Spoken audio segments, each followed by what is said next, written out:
അപ്പൊ കഴിഞ്ഞ ദിവസം കേരള പോലീസ് സുഗതൻ എന്ന് പറയുന്ന ഒരു കാപ്പ കേസ് പ്രതിനെ അറസ്റ്റ് ചെയ്യുന്ന ഒരു ന്യൂസ് കാണാണ്ടാവും. വളരെ നാടകീയമായിട്ട് ആകാശത്തേക്ക് വെടിവെച്ച് വെച്ചിട്ടാണ് മറ്റേ ചെന്നിത്തലയുടെ പോലീസ് അറസ്റ്റ് ചെയ്തത്. അപ്പൊ ആളൊരു BJP നേതാവ്, ഒരു BJP കൗൺസിലറാണ്. അപ്പൊ അത് കഴിഞ്ഞിട്ട് രാജീവ് ചന്ദ്രശേഖർ BJPയുടെ സംസ്ഥാന അധ്യക്ഷൻ പറയണത് എന്ത് വില കൊടുത്തും സുഗതനെ BJP സംരക്ഷിക്കും, CPM-കാർ ചെയ്ത പോലെ കാറും തല്ലി പൊളിക്കാൻ നിൽക്കില്ല എന്നാണ് ആള് പറയണത്. പിന്നെ മറ്റേ ശ്രീലേഖ മുൻ IPS ഉദ്യോഗസ്ഥ പറയണത് സുഗതൻ ഗുണ്ടയല്ല, ഇത്രയും കേസുള്ള പ്രതിയാണ്, ഗുണ്ടയല്ല. പിന്നെ എന്നിട്ട് ഇത് പോലീസിന്റെ ഷോ ഓഫ് ആണ്. ആരെ പറയണം, മുൻ IPS ഉദ്യോഗസ്ഥന് പറയുന്നത് ഇത് പോലീസിന്റെ ഷോ ഓഫ് അല്ല, ചെന്നിത്തല ഇതിനെ അനുകൂലിച്ചത് ശരിയായില്ല, ഇതൊക്കെ പുള്ളിക്കാരി പറയണത്. ഒരു IPS ഉദ്യോഗസ്ഥ എത്രത്തോളം തരം താഴ്ന്നു എന്നുള്ളതിന്റെ ഒരു മെയിൻ വിസിബിൾ എക്സാമ്പിൾ ആണ് ഈ ശ്രീലേഖ. അപ്പൊ അതില് വേറെ കാര്യം എന്ന് വെച്ചാൽ ഇപ്പൊ 2 ആഴ്ച മുമ്പ് CPM-മാര് മറ്റേ പിണറായി വിജയന്റെ വീട് ED റെയ്ഡ് ചെയ്തപ്പോ EDയുടെ കാർ അടിച്ചു പൊളിച്ചു. അപ്പോഴും ഈ പറഞ്ഞ പോലെ CPM നേതാക്കള് ഇവരെ മറ്റേ അനുകൂലിച്ച് സപ്പോർട്ട് ചെയ്തിട്ട് ഇവർക്ക് പിന്തുണയായിട്ട് വന്നിട്ടുണ്ടായി, ഇവരെ ഡിഫെൻഡ് ചെയ്തിട്ട്.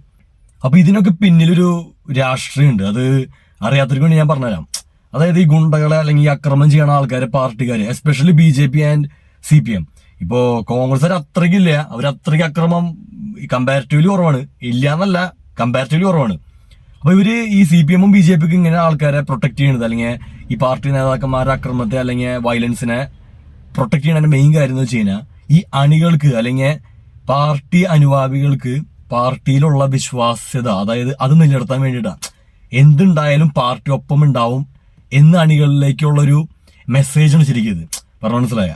ഇപ്പൊ കാപ്പ കേസ് പ്രതിയാണെങ്കിലും അല്ലെങ്കിൽ EDയുടെ വണ്ടി തല്ലി പൊളിക്കുമ്പോഴായാലും ഈ നേതാക്കന്മാര് ഒപ്പം നിൽക്കും എന്ന് അണികളെ ബോധ്യപ്പെടുത്താൻ വേണ്ടി ചെയ്യണമെന്നാണ് ശരിക്കും. കാരണം ഈ അണികളില്ലെങ്കിൽ പാർട്ടി ഇല്ല. അത് ഏതായാലും BJP ആയാലും CPM ആയാലും കോൺഗ്രസ് ആയാലും അണികളോ അല്ലെങ്കിൽ പാർട്ടിക്ക് വേണ്ടി ഇതുപോലത്തെ അക്രമം അല്ലെങ്കിൽ എന്തും ചെയ്യാൻ മടിയില്ലാത്ത ആൾക്കാരില്ലെങ്കിൽ ഈ പാർട്ടിയുടെ അടിസ്ഥാനം ഇല്ല, especially in Indian politics, Malayali Kerala പൊളിറ്റിക്സിലായാലും. അപ്പോ അതാണ് മെയിൻ ഇതിന്റെ കാര്യം. അപ്പൊ അങ്ങനെ വരുമ്പോ എന്താ വെച്ച് കഴിഞ്ഞാൽ ഇവര് എന്ത് വില കൊടുത്തും ഈ അണികളെ ഇപ്പൊ 100% പ്രൊട്ടക്ട് ചെയ്യാൻ പറ്റാത്ത അവസ്ഥ. ഇപ്പൊ രാഹുൽ മാങ്കൂട്ടത്തിന്റെ പെണ്ണ് കേസ് പോലെ, അല്ലെങ്കിൽ അത്രയ്ക്കും എവിഡൻസ് ഉള്ള, അല്ലെങ്കിൽ അത്രയ്ക്കും ചില വിഷയങ്ങൾ പെണ്ണ് കേസ് അല്ലെങ്കിൽ ചില കാര്യങ്ങളിൽ പാർട്ടികൾ ഒന്ന് പിന്നോക്കം വലിക്കും. പക്ഷെ CPM ഇപ്പൊ മുകേഷിന്റെയും ഗണേഷിന്റെയും കാര്യത്തിൽ അവരും പ്രൊട്ടക്ട് ചെയ്തു. ഇപ്പൊ കോൺഗ്രസ് എന്ന് പറഞ്ഞാൽ കോൺഗ്രസിന്റെ ഒരുപാട് നേതാക്കൾ ഇപ്പോഴും രാഹുലിനെ സപ്പോർട്ട് ചെയ്ത് നിൽക്കുന്നുണ്ട്. പക്ഷെ അപ്പോൾ ആ സമയത്ത് VD സതീശനൊക്കെ നല്ലൊരു നിലപാടെടുത്ത് മുന്നോട്ട് പോയി. അപ്പൊ അതൊക്കെ ഒരു ഡിഫറെന്റ്, ഇപ്പോ കമ്പാരിറ്റീവ്ലി BJP-യും CPM വെച്ച് കോൺഗ്രസിന്റെ ഒരു ഡിഫറെന്റ് അപ്രോച്ചാണത്.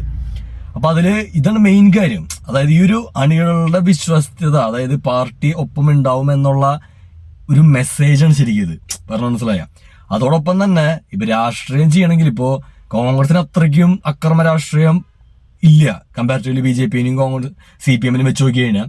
അപ്പൊ അവർക്ക് ഇപ്പോ BJP-ക്ക് CPM-മാരെ ഒതുക്കാനും CPM-ന് BJP-നെ ഒതുക്കാനും ഈ അക്രമം ചെയ്യുന്ന ആൾക്കാർ വേണം, അല്ലെങ്കിൽ പേടി നിലനിർത്തണം. അപ്പൊ അതിനു വേണ്ടിയാണ് ഒരു പരിധി വരെ ഇത് പ്രോത്സാഹിപ്പിക്കണം ഈ നേതാക്കന്മാര്. അത് BJP ആണെങ്കിലും കണക്കാണ്. BJP കേരളത്തിൽ അധികം ഇല്ലാത്ത വെച്ചാൽ കേരളത്തിൽ അത്രയ്ക്ക് അംഗബലം ആയി തുടങ്ങിയിട്ടില്ല അവര്. ഇപ്പൊ ഗുജറാത്തിലൊക്കെ പോയി കഴിഞ്ഞാൽ അവിടെ BJP മാത്രമേ ഉള്ളൂ. ഇപ്പൊ വെസ്റ്റ് ബംഗാളിൽ കണ്ടില്ലേ, മമത തോറ്റു കഴിഞ്ഞപ്പോ അവരുടെ പാർട്ടിയിലത്തെ ആൾക്കാർ BJP-കാര് പോലീസിന് മുമ്പിലിട്ടാണ്, അല്ലെങ്കിൽ പട്ടാളത്തിന് CRPF-ന് മുമ്പിലിട്ടാണ് തരണത്. പറഞ്ഞ മനസ്സിലായ? അപ്പൊ അക്രമം എന്ന് പറഞ്ഞൊരു പേടി ആൾക്കാരിലേക്ക് എത്തിക്കാനുള്ള ഒരു ഇത് കൂടിയുണ്ട്. അപ്പോ ആ പേടിയിൽ ആൾക്കാര് എതിർത്ത് സംസാരിക്കാൻ ഭയക്കും, അതിനു വേണ്ടിയാ. പിന്നെ ഈ മലയാളികളോട് എനിക്ക് പറയാനുള്ള കാര്യം എന്ന് വെച്ച് കഴിഞ്ഞാൽ ഈ ഒരുപാട് പേര് ആഗ്രഹിക്കുന്നുണ്ട് CPM കേരളത്തിൽ ഇല്ലാണ്ടായി കഴിഞ്ഞാൽ അക്രമങ്ങൾ ഇല്ലാണ്ടാവും, CPM ആണ് ഇതിനൊക്കെ പ്രശ്നം എന്നൊക്കെ. ആൾക്കാർ മനസ്സിലാക്കേണ്ട കാര്യം എന്ന് വെച്ച് കഴിഞ്ഞാൽ ഇപ്പൊ CPM എങ്ങാനും ഇവിടെ തകർന്നില്ലാണ്ടായി നോക്കി ഇപ്പൊ 100% ഇല്ലാണ്ടാവില്ല. ഓഫ് കോഴ്സ് ഒരു ഘടകകക്ഷി പോലെ ഇപ്പൊ CPI-യുടെ ഒക്കെ പോലെ താഴാൻ ചാൻസ് ഉണ്ട്, ആവില്ല, പക്ഷെ നമുക്ക് ഉറപ്പില്ല. അപ്പൊ അതുപോലെ താഴ്ന്നു കഴിഞ്ഞാൽ ഈ CPM-ൽ ഇപ്പോഴുള്ള ഈ അക്രമം ചെയ്യണ ആൾക്കാരൊക്കെ അങ്ങോട്ട് പുണ്യാളന്മാരായി മാറുന്ന ഒരു മലയാളം വിചാരിക്കണ്ട. അതിൽ ഭൂരിഭാഗം ഹിന്ദുസും അക്രമം ഉള്ള ഹിന്ദു അനുകൂല ആൾക്കാർ ഒറ്റയടിക്ക് BJP-ക്ക് എത്തും. ചുരുക്കി പറഞ്ഞാൽ CPM എങ്ങാനും തകർന്ന് ഇത്ര ശക്തി നഷ്ടപ്പെട്ടു കഴിഞ്ഞാൽ ഈ അക്രമം കേരളത്തിൽ ഇല്ലാണ്ടാവില്ല. ആ അക്രമം നേരെ BJP-ക്ക് പോവും. പറഞ്ഞ മനസ്സിലായ? ആ ബോധം ആൾക്കാർക്ക് ഉണ്ടാവണം. CPM ആണെങ്കിൽ ഒരു പരിധി വരെ ഒരു കൺട്രോളിൽ നിൽക്കും. BJP-ക്ക് പോയി കഴിഞ്ഞാൽ ഈ മതത്തിന്റെ പേരിലായിരിക്കും പിന്നെ മുസ്ലിംസിനും ക്രിസ്ത്യൻസിനും അല്ലെങ്കിൽ ആ മതത്തിന്റെ ബേസിലായിരിക്കും അക്രമം വരാം. പറഞ്ഞ മനസ്സിലായ? അപ്പൊ മലയാളികൾ അത് ചിന്തിക്കുക, ബോധമുള്ളവര്.